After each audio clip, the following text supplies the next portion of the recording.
The states, the politicians, the so-called doers of good who claim to have the interests of the planet at heart, and it's a lie. People put all of their trust in the state, but the state hates the people, and it's only there to use people for their benefit. And a big giant F off to ISIS. You don't represent nothing about Islam. And another giant F off to everyone trying to say, see, this is Islam's fault. People try to use faiths to try to justify their nonsense. You represent yourself, he's saying this to ISIS. You represent bloodlust. You've been paid and bought for by people who want to see this earth turn into a hell. This is when he had an emotional interview speaking about the ISIS attacks in Paris, and he was just explaining that the attacks weren't done by true Muslims, and that the attacks have nothing to do with the Islam faith. Just like when crazy Christian people attack and murder people, why does nobody blame it on the person's Christianity? So he continues to say, people don't even know how to disagree. That's the measure of a civilization, not how well you agree, but how well you disagree. That's civilized. What example are you leaving for our children? This next part, when he was speaking, he started to get very emotional and he started sobbing and speaking very passionately, and it really had an effect on me. He said, the state kills children and says that they justify murdering kids.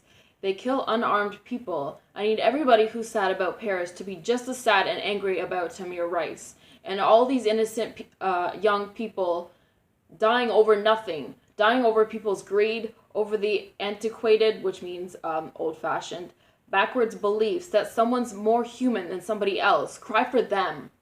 And then he continues on about talking about the news coverage and how the news and the government handles when these terrorist attacks happen. He said the response, as usual, is to throw people into more panic, more frenzy. There's nothing wise about this type of responses. It's all meant to get you into this reactionary phase and fill you with suspicion, hatred, and judgment.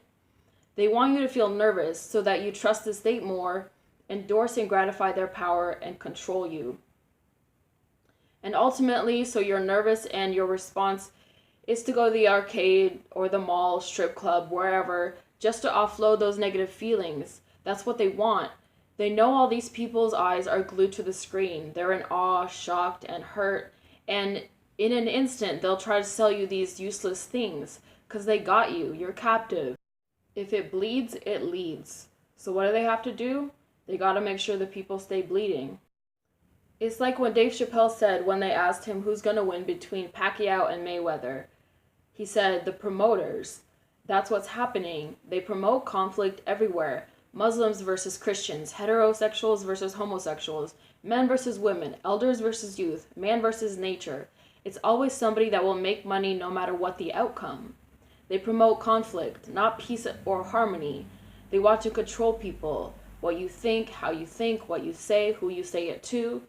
Majority of governments in this world are breaking every part of the Universal Declaration of Human Rights. Read it. They are committing illegal acts. They're taking all of our power away from us and using it against us to destroy us. If we're going to be against tyranny, we got to be against it wherever it's at. Reminds me of this saying my dad used to say to me. The government is tough on crime because they don't like competition. And I believe him 100% because I noticed that anybody that tries to speak out against the government or the people in power, they try to speak up for the people and what's fair and what's just. Those people get completely obliterated by the media. Like, the media tries to do anything to discredit these people or make them seem like they're crazy or to give them a bad name. I mean, look at what happened to Malcolm X or Martin Luther King when they were still alive. They were portrayed as criminals because they were just speaking up for what was right for their people, but it was against what the government was saying. But the government is the one that's wrong and that's trying to control and basically manipulate the people. I've been following Mose very closely for years, and I've noticed that he has not been relevant in the news or the media really. Basically, the only time that he was somewhat relevant was, I think, last year when he was all over the news all of a sudden because he tried to use a world passport, I guess, and they were like saying, "Oh, look at this guy, he's so crazy, trying to use a world passport, like he's a weirdo, he's a nutcase for thinking there's such a thing." But apparently there really is such a thing, and he's been using it for a long time. But they were doing so many different articles saying that he's basically a nutcase for trying to use it. So all these inspirational and intelligent people who are trying to go against the grain and against um, the majority, they'll try to make them seem like they're stupid or they're crazy, so that people, like other people, won't be inspired by them and won't listen to them and think, oh, they're just, they're just weird, they're different. But really, they're just being honest. So he has this song called Mr. N-word. It's not that, but it's the actual word, but I'm not going to say it, which he was talking about young, successful black males. And he was asked about that song in the Manhattan interview and kind of like uh, explaining what it meant and why he wrote it. And I wanted to include that in this also. So he says, "The song is a response that I wrote when I was seeing a lot of young, successful black professionals working not just in the media, but throughout the country and the world, that were under 30 or in their early 30s, who had a different paradigm about what it means to be successful, and who were very connected to where they came from, their communities and backgrounds, and they were doing very well.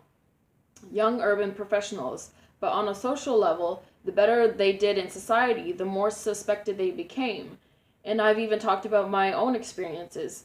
Some of the harshest discrimination or racism in my life has occurred in the first-class cabins and lounges of the world, or the five-star hotels, because there's this sort of shock and awe that people have.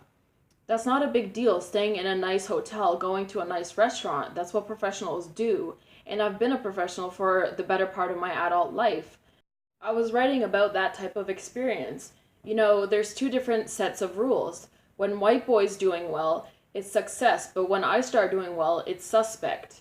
I'm not the first to write about this. And then he references LL Cool J's song called Illegal Search, which part of the lyrics say, "What the hell are you looking for? Can a young man make money anymore? Never sold coke in my life, I do tours. Get that flashlight out of my face. I'm not a dog, so damn it, put away the mace." That's the kind of scrutiny, that was the end of the lyrics. He continues to say, "That's the kind of scrutiny that was put on successful young black people, as if they achieved their success through the only way for them too, which was through criminal endeavors." In a society that encourages you to suppress the truth, I admire Yasiin's courage to say what's real, to be honest and upfront and not be afraid of the consequences. And I want to be like that, and I hope that you will be like that, and anybody around the world is going to have the confidence to step outside of that box of hatred and judgment and of fear. I want to encourage people who are watching to be less critical of other people, because we all have our problems. We all judge others and we all want to be accepted. And I hope that you learn something. And of course, I'm not trying to start any type of war between like what religion is right, what's right and what's wrong. I'm just saying, like, just learn to think for yourself. That's all I'm trying to say with this. And I hope that you enjoyed the video. I hope that you subscribe and watch future videos. And thank you for watching.